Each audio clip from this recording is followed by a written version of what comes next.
Hey, what's up? I am back with another video. So, if you were pretty jobless in school like I was, you might have stumbled upon many paper and pencil tricks that your friends might have shown you, or challenges as we used to call them. And one such super annoying one was this little. The goal is to draw this pattern without overlapping any part of a line or intersecting a line, and not taking the pen off the paper. Now, believe me or not, I have spent hours and hours of many days trying to get this thing done and wasted a lot of paper on scribbling. And so eventually I lost hope and asked my friends how they did it. And the solution that I was told by my friends was something like this.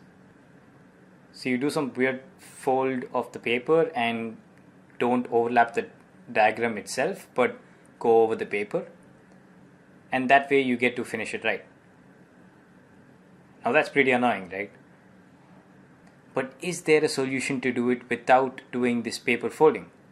Now before I get to that, I would like to add that even in the olden days, people used to wonder about such problems that we now make classroom adaptations of. In particular, there was this one problem called the Konigsberg bridge problem. This happened way back in the early 18th century in a city called Konigsberg in Prussia, which is now Leningrad in Russia. This involved two large islands which were connected to each other and the mainland portions of the city by 7 bridges. According to Wikipedia, the problem was to come up with a walk through the city that would cross each of these bridges once and only once, while mentioning that reaching an island or mainland bank other than via one of the bridges, or accessing any bridge without crossing to its other end, are explicitly unacceptable. So you have 7 bridges connected like this, and you have to walk along each bridge once and only once. I'm going to let you pause the video here if you want to try it out for yourself. Now this probably had the people in the same state that a bunch of kids would be in case you posed this problem to them, until one man came up with something pretty neat. And that genius was Leonhard Euler. What he found out was that for the problem, all that mattered was the sequence of choosing the bridges to cross, and how you walk inside each landmass is irrelevant.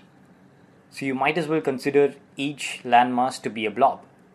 So the information required for the problem is contained in this picture the same way it is in this, and you could just make it look like this, with each line segment placed to represent the bridge pattern. Now the resulting structure is called a graph, where only the connection pattern is important and that contains all the information.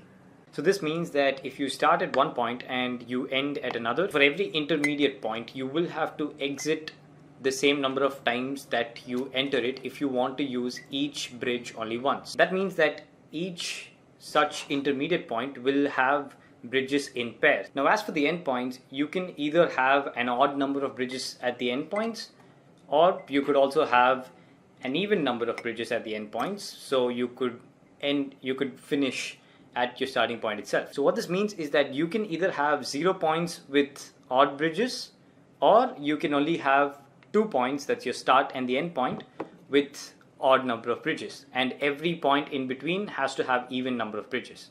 And such a path or a walk that solves the problem of crossing each bridge once and only once is called a Eulerian path or an Euler walk. And according to that idea, this graph cannot have an Euler walk because there are 4 points with odd number of bridges. Therefore, this problem does not have a solution where each bridge is used once and only once.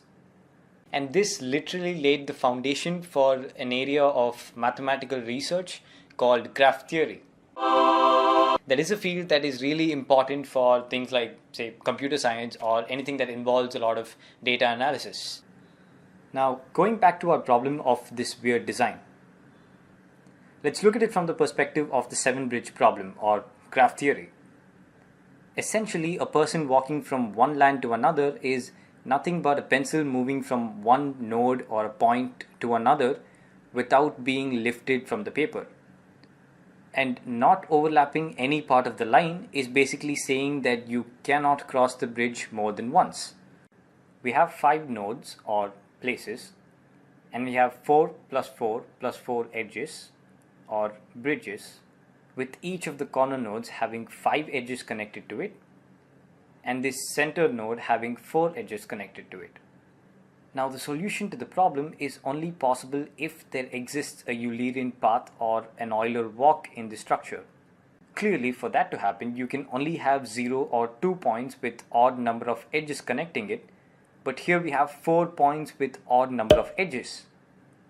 So you cannot find a walk using each edge only once, meaning that you cannot draw that pattern without overlapping an edge.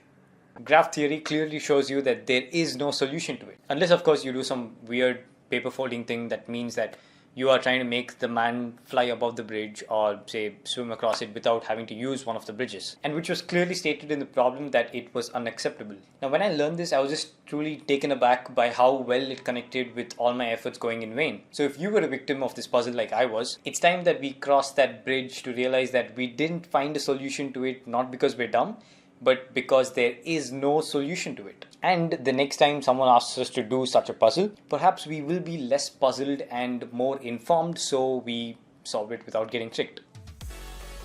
Hello, and with that, this video comes to an end. Thank you for watching it, and I hope you got an example of how there is probably always more about you learning than what you think. And I will create videos as and when I can. So do subscribe to my channel for my next upload, and I will see you there.